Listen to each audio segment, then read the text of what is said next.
that's life. That's what all the people say. You're riding high in April, shot down in May. But I know I'm gonna change that tune when I'm back on top in June.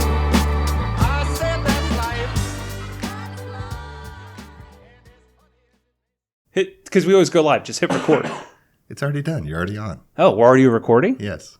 And you didn't even use one of your new sound drops yet? Not yet. I was waiting for you to tell a joke. Well, I don't have a joke. Okay. Well, that is the joke. It needs more volume. You guys will never guess unless you read the title of this podcast. Who is with us? Mr. Chip Foose. Welcome. No, Fred. Fred from Arc Audio. Hello. And way to kick off season 3 of the podcast, huh? I mean, you could not have a cooler guest. Well, thank you. Pleasure to be here. Well, so you just got done with a day at Master Tech Expo and got exposed to what is the current trends in car audio and fabrication for interior guys. Any thoughts? I thought this was old school radio. What do you call this? Old-timey radio. The old-fashioned car audio podcast. Old-fashioned car audio podcast with all the latest technology here at Master Tech. Yep. Well, it's kind of a play because Matt's a youngin'. I've been doing this a long time. I feel old. I am pretty young, though. My body feels old, if that counts. We are the old guys in this industry. I think I still have a pull-out 8-track sitting in my garage. So Dang. Does it work? And does Junior know what that is? I've had a hard time trying to explain it to him. Very cool. Then again, I think it goes about the same path as an 8-track or a cassette, and he never understood what I meant by sticking a pin in to rewind it when the. I got to say, the first thing I thought about when I was here is the fact that we've brought everybody together. And when I worked for Boyd always had a little bit of a, shall we say, a problem with other builders. It was, in his mind, they were his competition. And I always tried to tell him that, I didn't look at other builders as competitors. I looked at them as potential best friends because they had the same passion that we have. Everybody's just trying to build something cool. And that's what I see here. And everybody's getting along. Everybody's talking to each other. And you could come here and meet somebody that maybe you thought they were a competitor, and you could meet a new best friend for life. That couldn't be more Everybody's true. Here, they all have the same passion, and it's really cool that everybody's working together. And they're sharing the ideas to grow the industry. Yeah, I think the older I get, the more I realize that I think the most valuable thing in business for me has been relationships. And Agreed. Before any one project or anything you've done, the relationships you have with people are what help grow a business and give you the ability to build cool stuff. Cool stuff doesn't get built without cool budgets. True. Right? John Butera, I don't know if you know who John Butera was. He's known as the godfather of billet aluminum. He started building hot rods and using billet aluminum. He said to me one day, he says, well, you know where money comes from? And I said, the bank? He said, no, other people. You just have to figure out how to get it. Hold on. We need a little more volume. It's those relationships that will grow your business. Yes, 100%. 100%. And so, did you see anything technology-wise? Like, you are the epitome of handcrafted, right? I've seen you do crazy things.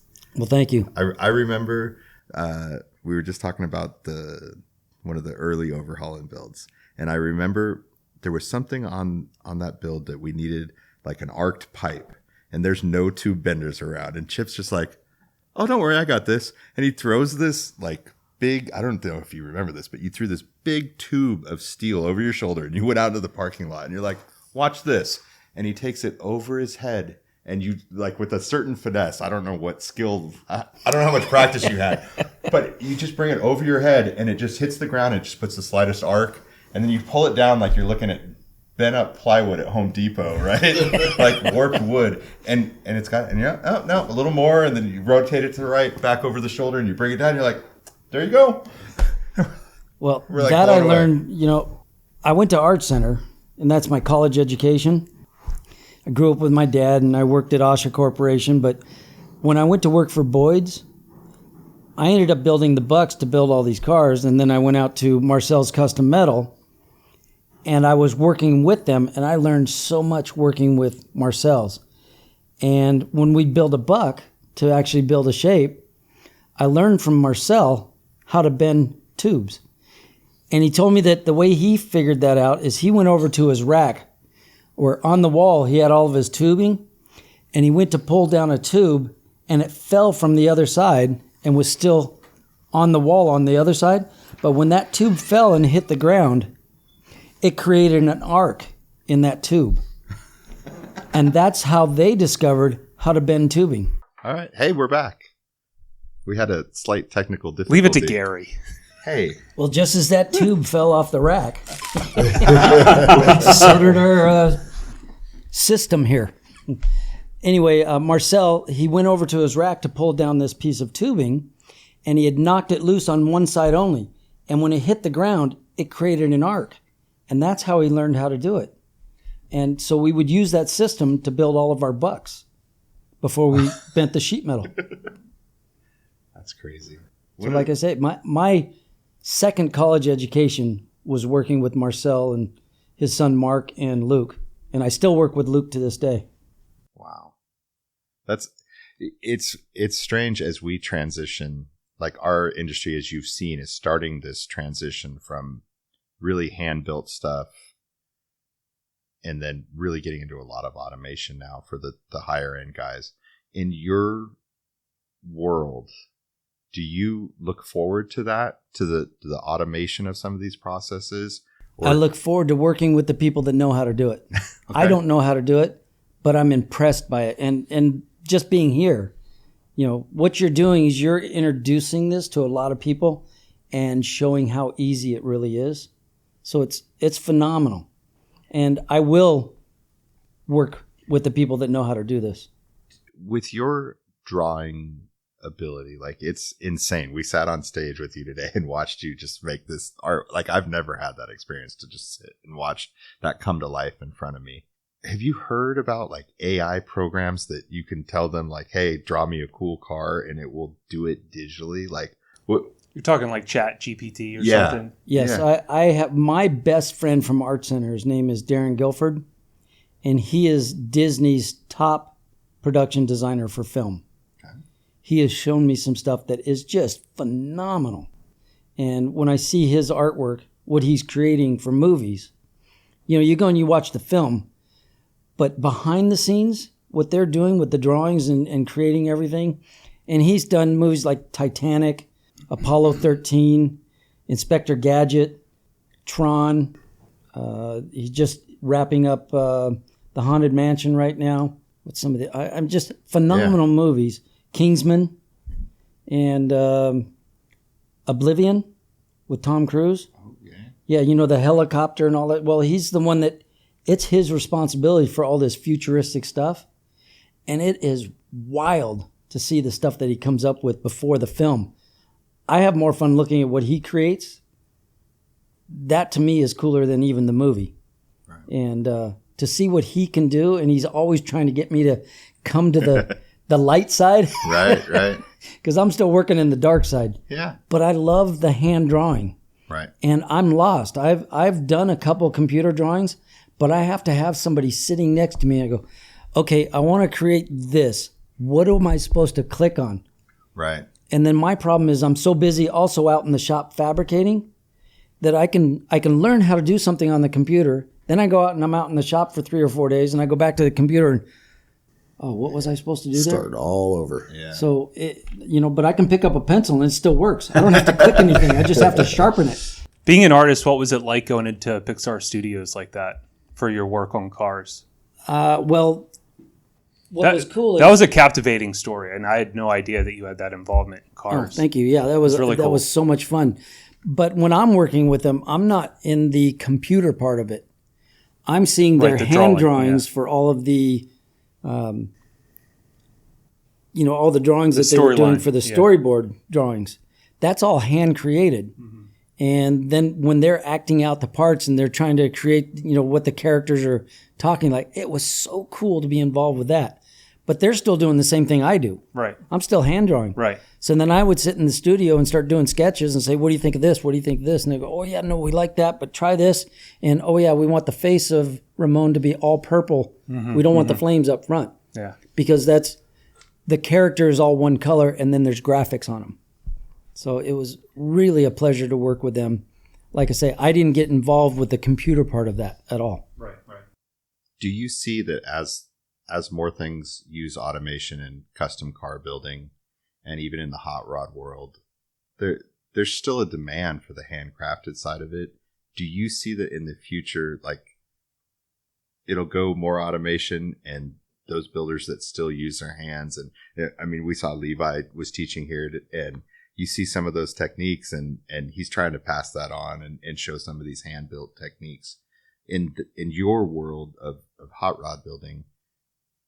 Does that still live on? Is there still enough training for those types of guys? Or do you think that the future for the kids now are all going to be automated? No, I think there'll always be a blend. And who it is that ends up doing the hand work, they're going to have to know both ends of the spectrum. Because you can create something on a computer, cut it and make it work, but it doesn't necessarily bolt into an old car. Like, if they want to make something really cool, you're cutting that fender, putting a new edge on it and making it so that it looks really cool and looks like it belongs, rather than just taking, if there's a grill opening, either you're going to keep that same exact grill opening and make a new grill to fit in there, or do you want that grill opening to have a different shape on the original fender? Then you're cutting and modifying that fender. Then you're scanning it and making the new grill. Somebody's got to make those changes still.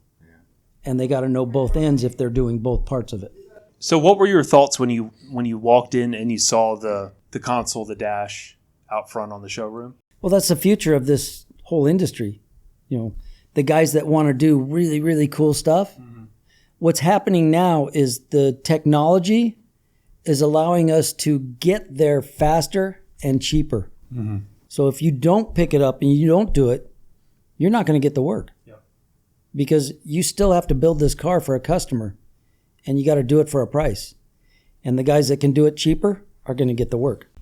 This is kind of based off the same conversations we had earlier today too, because we were looking at the CAD, with the CAD class they had. We were looking at what Jeremy and you guys were doing up on stage, and we talk about the utilities of CNC, the utilities of 3D printing, and looking at some of those parts on that display on the rotisserie. I mean, it's quicker, it's faster, it's easier, but it's also less complex. But I still think the fundamental of doing it by hand is what gives a lot of people the creativity to be able to understand what's going on with the automation, and also will help people make them more proficient with that automation too. Yeah. So Matt and I I was going to get into this. Did a whole day of analog fabrication, and we had I think 220 students for 4 sessions yesterday, and I would say that a third of those showed up to the automation classes this morning, and about half of those have automation but still went to the hand fab classes.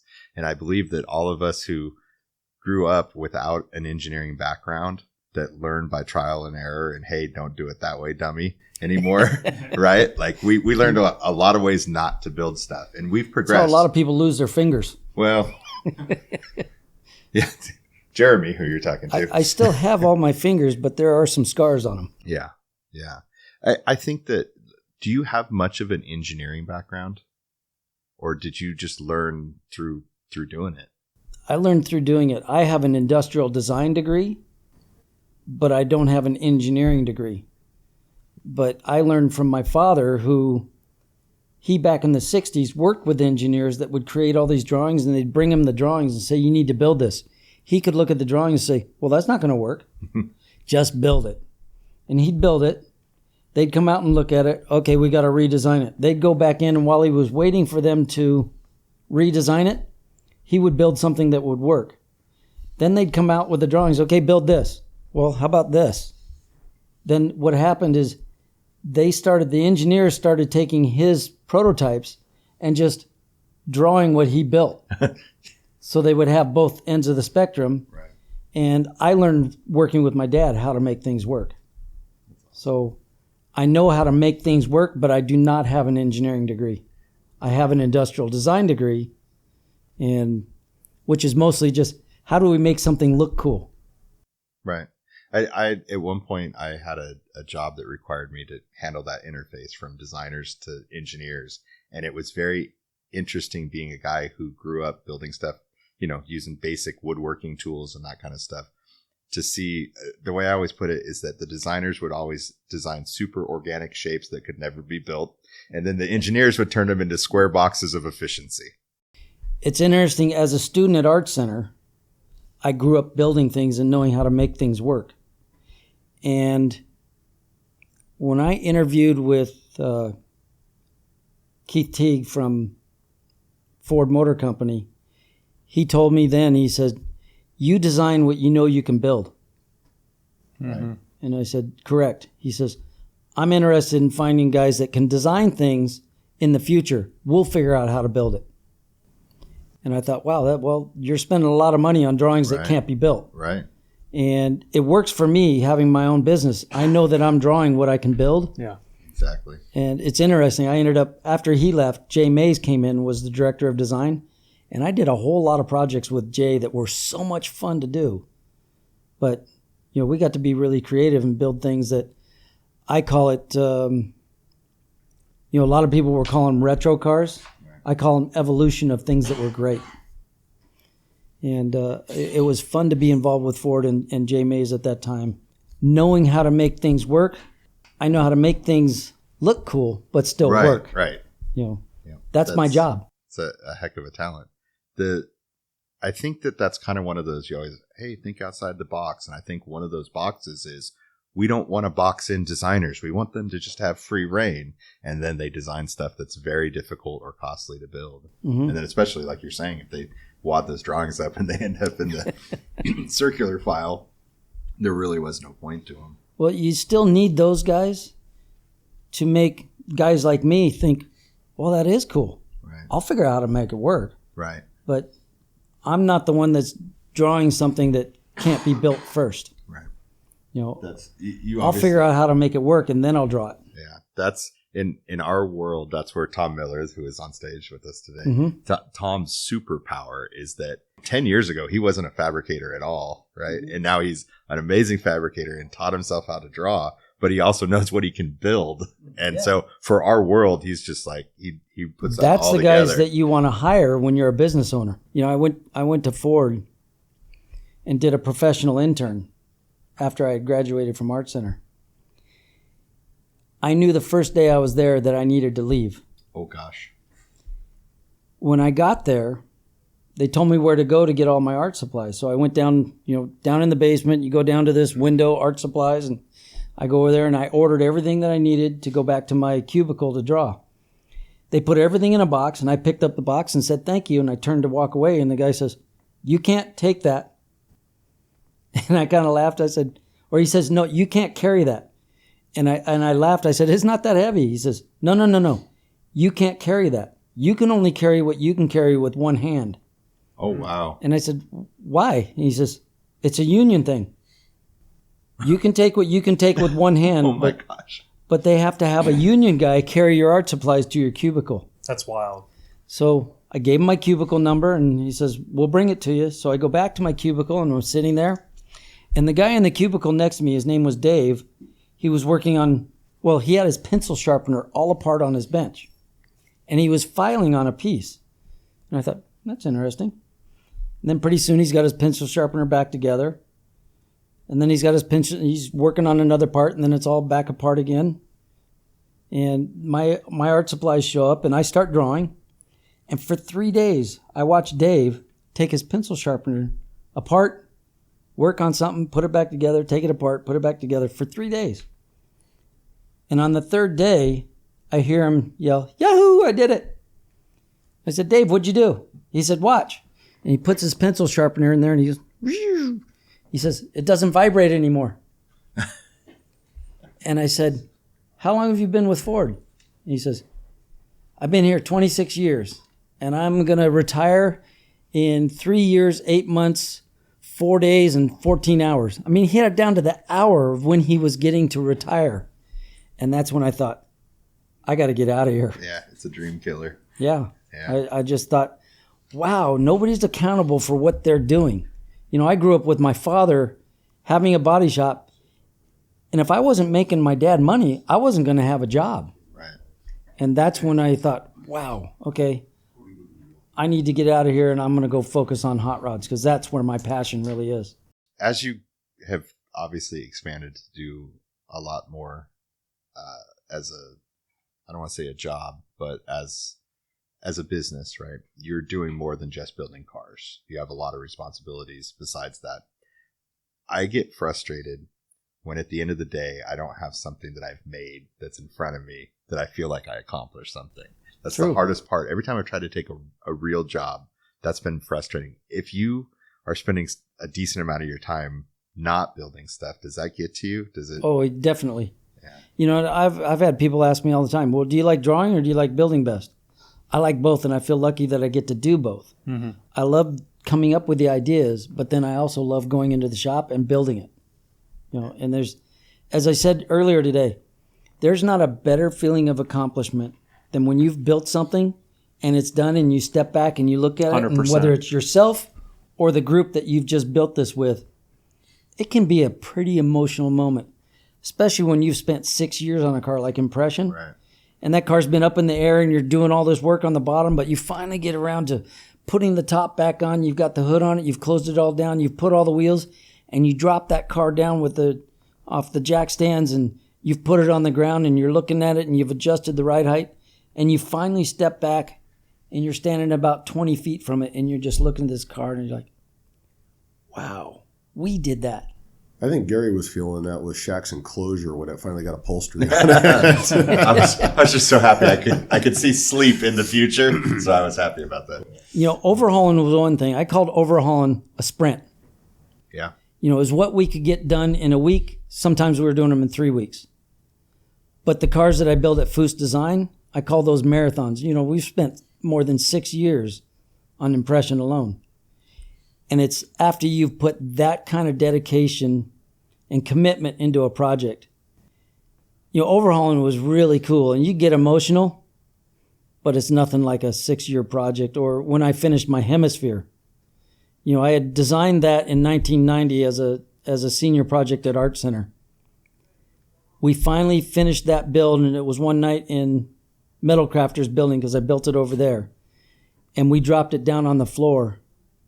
From 1990, this was 2007, 17 years later. And I remember stepping back, and there's tears in my eyes, and I was really emotional. And that's when I realized that, wow, my son is 7 years old. That's 17 years, and it seemed like it went by like that. Mm-hmm. Then I realized how quick my son was going to be grown and out of the house. And I changed the way I worked. I wanted to go home and spend more time with the family. I think we all hit that point at some point, you know. Absolutely. Ain't gonna lie, we get tied up in all these projects, whether it's travel, building cars, or whatever. And unfortunately, it's either that milestone mark with our kids that we miss, or our kids are nice enough to say something that reminds us that we weren't home. Yeah. My first kid, same thing. I grinded my career throughout that whole process. My wife really took care of the sporting events, and her growing up, I worked 6 days a week. And then my youngest now, I just cherish those moments, and I have the time, make the time, because you only get one shot. Maddie won Installer of the Year. Oh, yeah. Congratulations. So I won Installer of the Year in 2016, and the morning of, my wife calls me and says she's going into labor. So I had to fly away from the event, which was at the time held in Dallas, and I had to fly home and miss the event. But as I'm flying home, I have the Wi-Fi, and I see they call my name for Installer of the Year, and I land, and obviously I get all these texts, but obviously missed the event, but for obviously a great reason. Well, they just gave it to you because you were having a baby, right? Most likely. Most likely. 100%. No, congratulations. That's really awesome. Appreciate that. So for the people that weren't here, real quick, just to finish this out, because we only have like 5 minutes left. Is there any car, and obviously there's going to be people listening that weren't here today, any car that stands out to you as like one of your most memorable builds, most proud builds? They all have a special place in my heart, but it's not the cars that really meant that much to me. The people? It's the people. I always said that Overhaulin was a people show. Yeah. The cars were just the catalyst to tell their stories.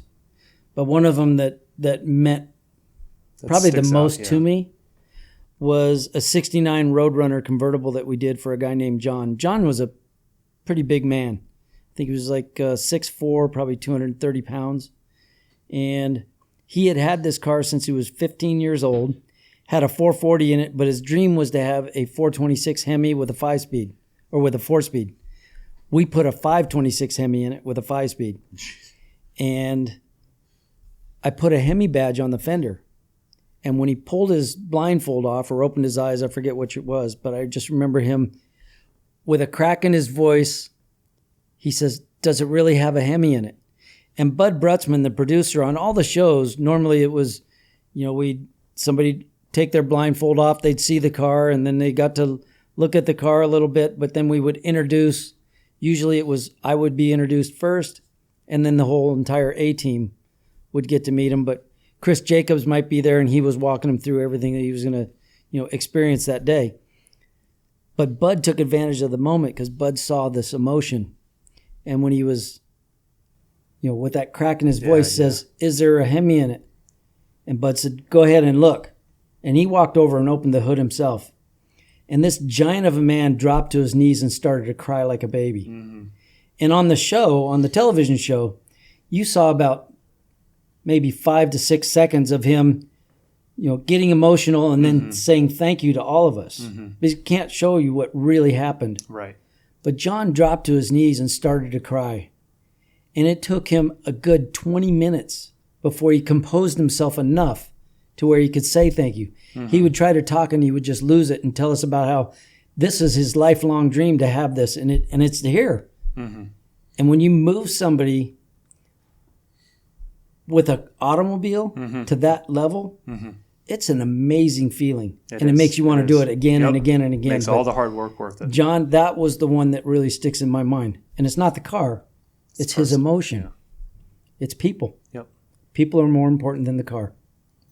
Well, I can't thank you enough for coming on and just making this happen. It's a great way to kick off our season 3 of the podcast. Yes. I hope you had a fun time. Yeah, thanks for having me. I know everyone here enjoyed having you, and I loved hearing you talk. You're a great storyteller. You're very poised, composed, and polished, and your little keynote speech up there was brilliant, and just watching you sketch what you did and the amount of time you did is mind-blowing. Thank you. Yeah.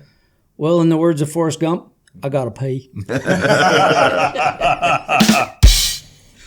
All right. We'll see you later. See ya.